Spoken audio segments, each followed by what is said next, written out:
24 saacadood baanu siinaynaa golaha shirguddoonka golaha wakiilada inay arrinkan ka jawaabaan. waa degdeg inay uga jawaabaan.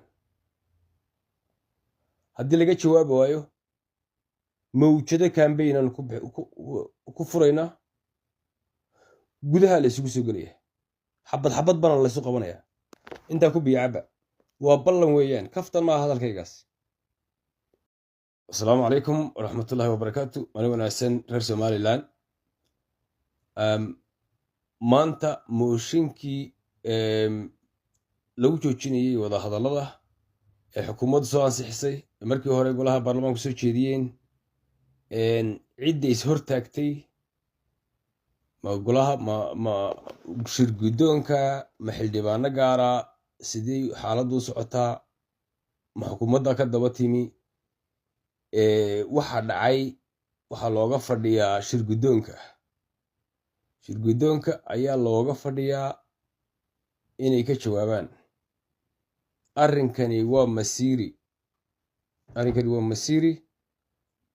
waxaa la rabaa in sida ugu dhaqsaha badan aad uga jawaabtaan.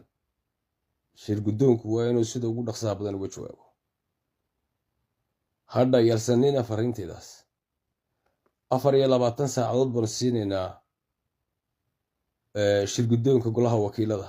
24 saacadood kadib waxaanu bilaabi doonaa kambayn dadka lagu kicinayo oo gudaha golaha wakiilada laysugu gelayo oo xabad xabad laysu qabanaya. waxaanu kicin doonaa kambayn laga bilaabi doono koone tu koone adduunka oo dhan. waxaanu bilaabi doonaa in halka la joogo laysugu yimaado. arrinkani wuxuu hortaagan yahay aqoonsiga somalilan, wuxuu hortaagan yahay wax kasta oo somalilan positive ah buu hortaagan yahay.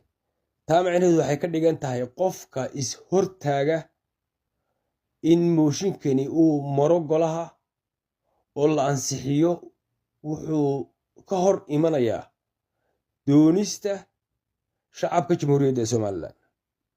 cidda doonista shacabka jamhuuriyadda somalilan ka hor timaadaana iyadaa fudud oo keligeeda. 24 saacadood baanu siinaynaa golaha shirguddoonka golaha wakiilada inay arrinkan ka jawaabaan. waa degdeg inay uga jawaabaan. haddii laga jawaabi waayo mawjado kambaynaan ku furaynaa, gudaha la isugu soo gelaya, xabad xabad bana laysu qabanaya. intaa ku biyacaba waa ballan weeyaan, kaftan maaha hadalkaygaas.